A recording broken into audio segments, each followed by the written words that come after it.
Wakhshadda sa'isa min ju'in wa min shiba'i farubba makhmasatin syarrun minat tukhami. Wahsya dan takutlah kamu, hati-hati maksudnya, awas, warning.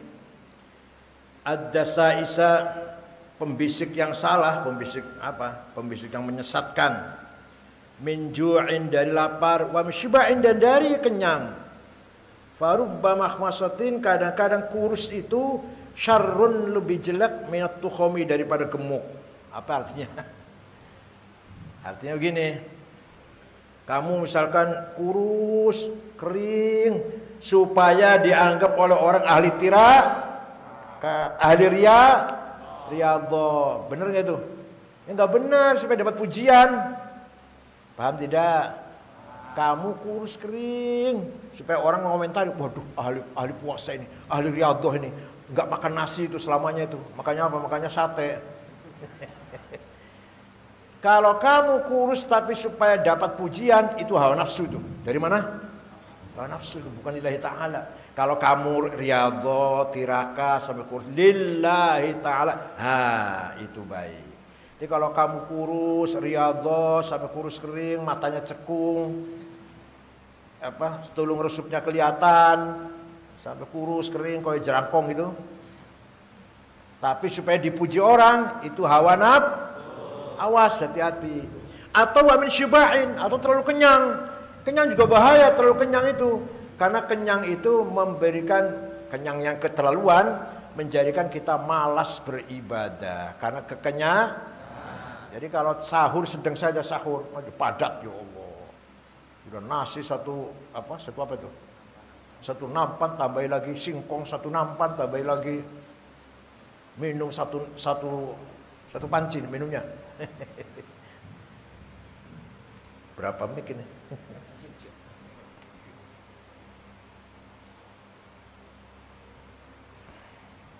Makan sedang saja, silahkan kenyang, asal tidak berlebihan.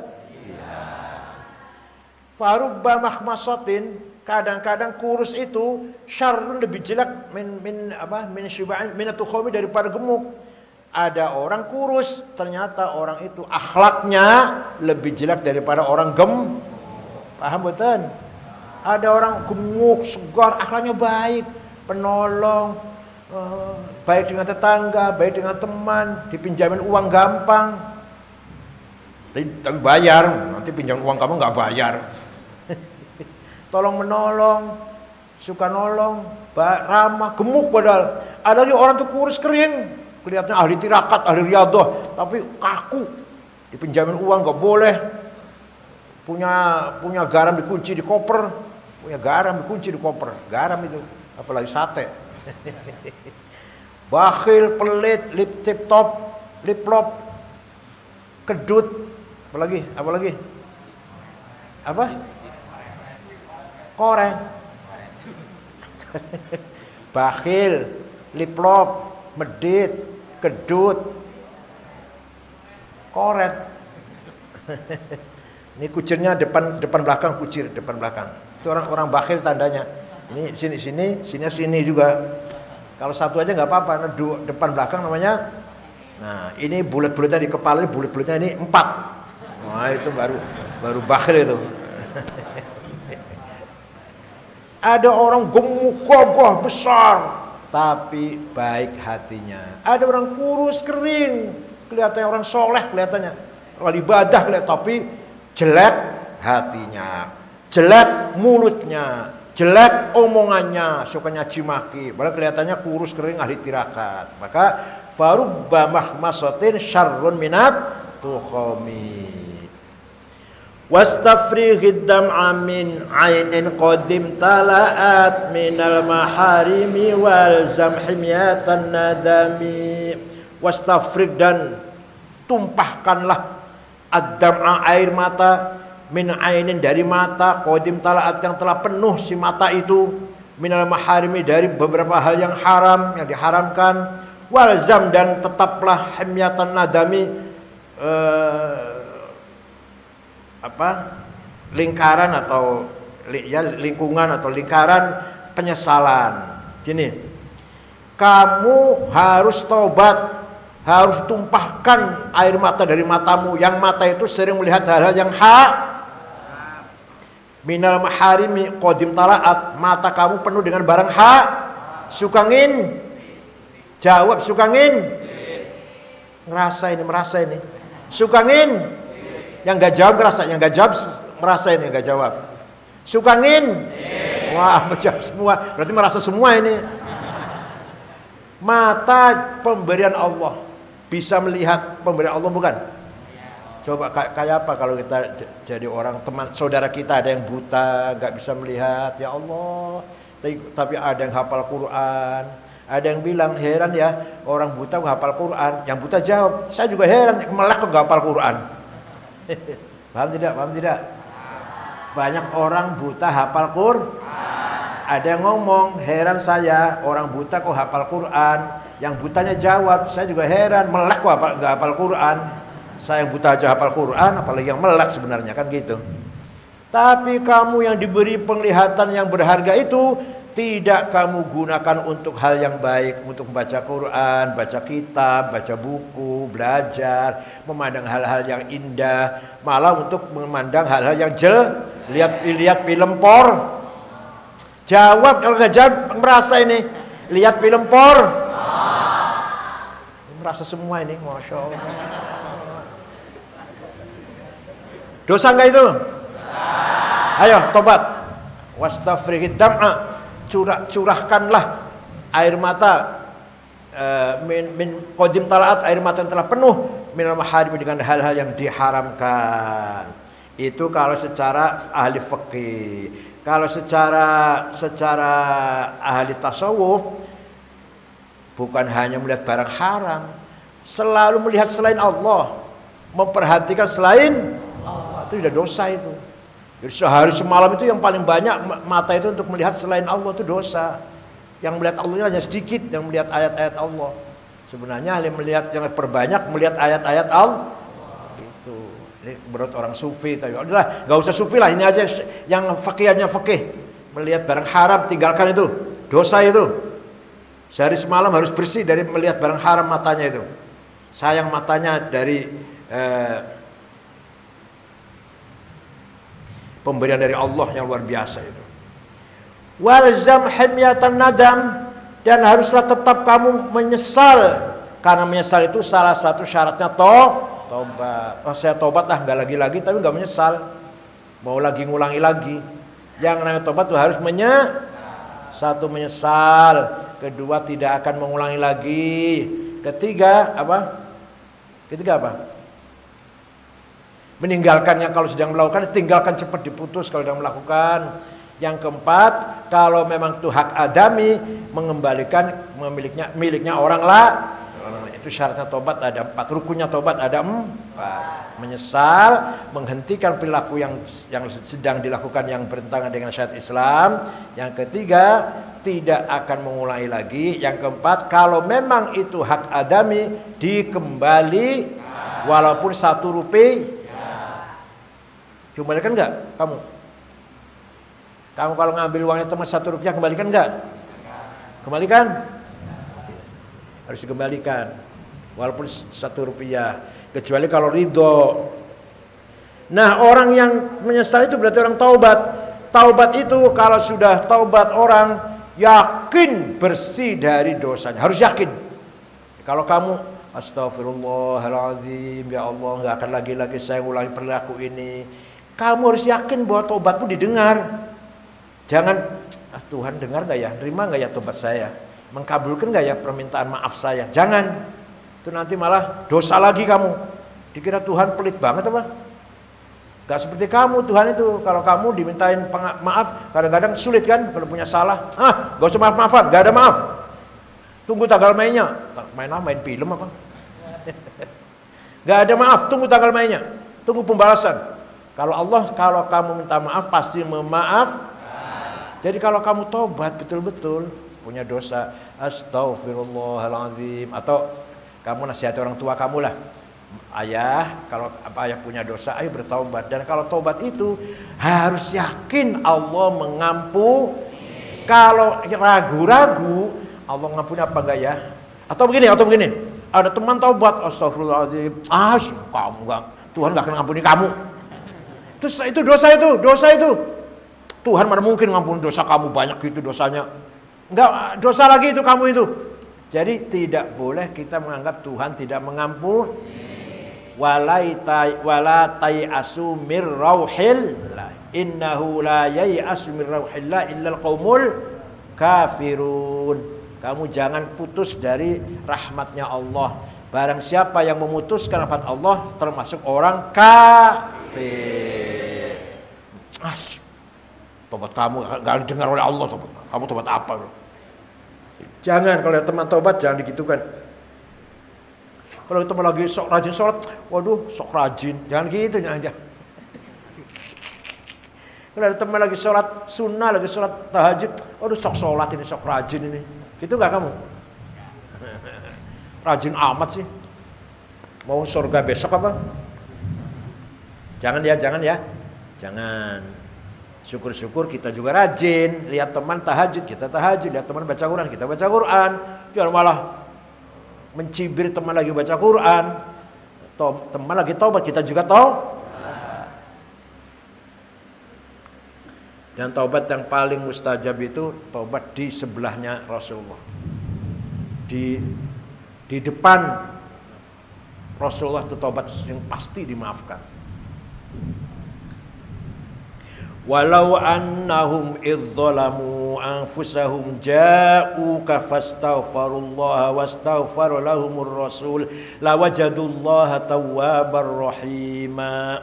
Mereka yang banyak dosa, yang besar-besar dosanya itu datang kepada Muhammad, istighfar di depanmu, dan kamu Rasulullah ikut merekomendir, ikut mengapa? Mendukung, merekomendir tobatnya orang itu, maka Allah pasti lanya lam taukid namanya, la wajadullah tawwabar rahim, Allah pasti mengampuni dosanya itu. Tobatnya di Madinah, di depan Rasulullah pun ikut mendukung, ikut memintakan ampun pada Allah untuk orang itu, kamulah, maka Allah pasti memaaf. Mudah-mudahan kita semua datang ke Madinah. Ada yang sudah pernah umrah belum? Ada belum? Angkat tangan, nggak apa-apa. Ada yang sudah pernah umrah? Ada yang sudah pernah umrah belum? Belum ada. Barangkali dengan bapaknya diajak. Wa khalifin nafsa wa syaitana wa'sihima wa inhuma mahadakan nushafataimi. Wa khalif, dan apa khalif itu apa? Lawanlah kamu an-nafsa, hawa nafsu, wasyaitana, dan syaitan, wa'sihima, dan maksiatlah. Artinya kamu jangan ikutin maksiat itu, jangan ikutin nafsu dan syaitan. Wa inhuma mahadakan nushafatahim, wa inhuma, apabila syaitan, hawa nafsu dan syaitan itu mahadaka ikhlas kepadamu, an-nusha, nasihat, fatahima, kamu harus curiga. Kamu kalau dibisik hawa nafsu, ayo rajin sholat biar dipuji orang, cepat dilawan. Itu bisikan setan itu. Rajin sholat supaya dipuji orang. Ayo rajin belajar supaya pinter. Kalau pinter nanti kamu paling pinter sendiri, paling menang sendiri. Itu setan itu. Jadi gimana caranya? Kamu belajar, kamu sholat, kamu baca Quran lillahi ta'ala. Jangan sekali-kali ikuti bisikan, ajakan nafsu dan syaitan. Kenapa nafsu didahulukan? Syaitan di nomor 2. Kenapa khalifin nafsa dulu, bukan syaitan dulu? Karena hawa nafsu lebih bahaya daripada syaitan. Kalau syaitan dilawan gampang. Misalkan syaitan goda, auzubillah, lari sudah. Kalau auzubillah udah lari. Auzubillah, lari. Kalau hawa nafsu ada dalam diri kita, ngikutin terus. Bisikan di kita sendiri, bisikan egonya kita sendiri, kemana-mana ikut.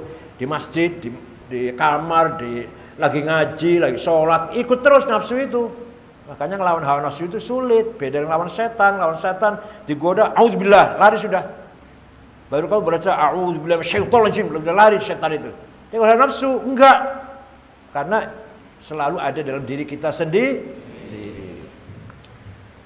Wala tuti' minhuma khasman wala hakama fa anta ta'rifu kaidal khasmi wal Wala tuti dan janganlah kamu mentaati mengikuti minhuma dari nafsu dan setan. Khosman baik kamu itu menjadi penentang wala hakaman dan jadi hakim. Khosman wala hakaman. Kamu jangan sekali-kali dengan setan hawa nafsu itu mengikuti kemauannya. Baik kamu itu menentangnya atau mengikutinya. Dua-duanya salah. Nafsu dilawan. Nanti siapa tahu jatuh. Ini nafsu bukan dilawan tapi ayo ditundukkan pelan-pelan, ditundukkan pelan-pelan. Fala tarum bil ma'asi kasra syahwatiha inna ta'ama yuqawwi syahwatan an-nafsu katifli in tuhmilhu syabba'a fatimi. Jadi nafsu itu harus pelan-pelan. Kalau putus misalkan enggak akan makan, ya mati kamu. Udah saya nggak mau makan enak, makannya cabai dengan garam saja. Ya perutnya apa? Sakit perut. Jangan gitu caranya, pelan-pelan. Biasanya maunya makannya dengan sate, ikan, gurami, biasa. Coba dikurangin. Ya seminggu sekali yang enak. Jangan tiap hari makannya ngikutin kemauan. Tidur biasanya dari jam 10 sore sampai jam 5. Coba sekarang dikurangi dikit-dikit. Enggak tidur. Salah. Ini hawa nafsu ini. Saya tidur dulu enggak tidur satu malam. Salah. Saya pernah waktu di sana ujian. Besok ujian, malam enggak tidur belajar. Wah, tambah enggak karu-karuan. Ya bisa jawab, lama banget. Bisa jawab, benar jawabnya, tapi lama banget. Mau keluarkan ayat apa itu lama mikir banget karena enggak tidur, panas. Jadi ya, hawa nafsu itu diturutin sedikit tapi jangan dibiarkan. Mau tidur tapi jangan kebanyakan. Mau makan ya makan tapi jangan kebanyakan. Paham nggak? Sekali-kali bercanda, tapi bercanda yang jangan berlebihan. Bercanda jangan berlebihan, gitu ya. Itu namanya mengendalikan hawa nafsu. Ngumbar hawa nafsu tidur dulu, ya jangan. Hawa nafsu potong nggak tidur, ya salah. Makan terus, hawa nafsu, jangan. Nggak makan, ya mati kamu.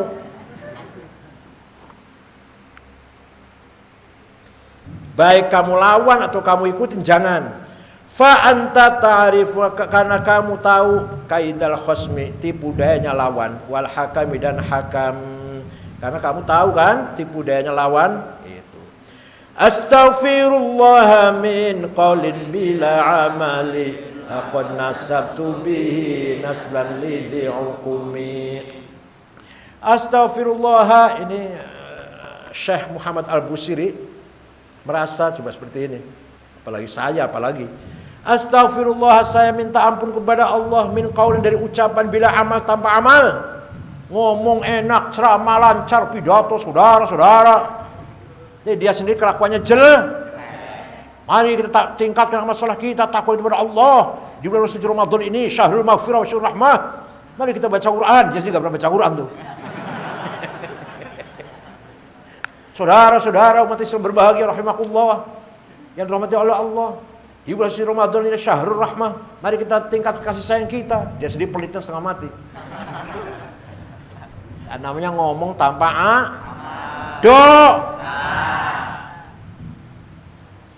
Ya ayyuhalladzina amanu lima taquluna ma la taf'alun. Wahai orang beriman, kenapa kamu ngomong hal-hal yang tidak kamu kerjakan? Ngomong pinter, mengerjakan yang enggak. Lima taqulun ma la taf'alun. Ngomong saja pinter pidato, tapi kamu enggak ngerjakan apa-apa. Paham ya? Jadi ini Syekh Muhammad Al-Busiri yang punya qasidah ini merasa dia selalu ngomong tapi nggak beramal. Apalagi kita malah ngomong nggak, amal nggak malah. Kita malah ngomong tidak, amal tidak. Dua kali jeleknya malah. Baik mana? Ngomong tanpa amal, amal tanpa ngomong. Baik amal tanpa, kata orang Jawa, sepi ing pamrih, rame ing gawe. Apa? Tidak ada tendensi apa-apa, tapi selalu kerja. Seping pamrih, gak ada mau apa-apa, tapi rame gawe ramai bekerja lah. Ya, kalau nggak begitu nggak apa-apa. Rame ing gawe, rame ing pamrih, nggak apa-apa deh. Kerja keras, pamrihnya juga iya, ingin dapat uang, ingin dapat gaji, ingin dapat imbalan, nggak apa-apa, asal kerja keras. Kerja keras, bayaran besar, nggak apa-apa. Daripada kerja males, bayaran ingin besar. Laqad nasabtu bihi, saya telah menisbatkan dengan itu tadi, dengan qaul bila amal, naslan keturunan lidhi hukum kepada orang yang mandul. Itu artinya apa? Saya berkata tanpa amal. Itu artinya saya menisbatkan orang kepada ibu yang mandul. Mustahil gak itu? Si Ahmad ini anaknya Ibu Aminah, misal si Ahmad anaknya Ibu Fatimah, Fatimahnya mandul. Fatimah orang mandul, tapi kita mengatakan Ahmad ini anaknya Fatimah, itu omong kosong. Berarti omong kok menisbatkan orang pada ini anaknya Ibu Fatimah loh. Padahal ini Fatimahnya mandul, nggak punya anak. Jadi mengatakan ini Fatimah itu anaknya Ahmad itu anaknya Fatimah. Berarti itu ngomong kok orang nggak mandul kalau dikatakan punya anak. Amartukal khaira lakin ma tamartu bihi wa mastaqamtu fama qalila kastaqimi. Amartuka, saya merintahkan kepadamu al khair, kebaikan, atau saya mencegah, melarang kepadamu asyarra, kejelekan, lakin ma tamartu bihi, tapi saya tidak konsisten dengan omongan saya sendiri. Lakin ma tamartu bihi, saya perintah, ayo kita sholat, ayo kita bertakwa, ayo kita takom, ayo kita sedekah, ayo kita beramal soleh. Dia sendiri tidak menjalankan. Wa mastaqamtu, dan saya tidak istiqomah. Fama qauli laka istaqim, fama qauli, maka apa artinya ucapanku laka kepadamu, istaqim, istiqomahlah kamu.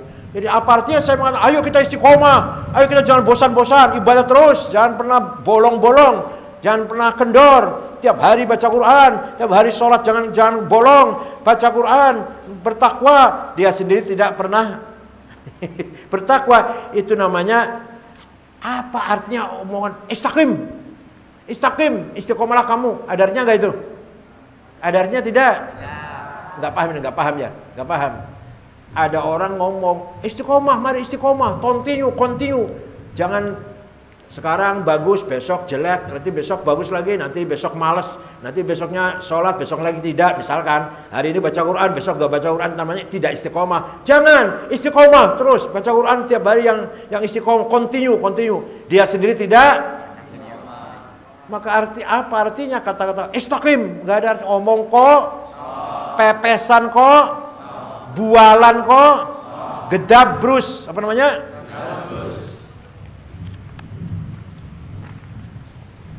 Al-Fatihah.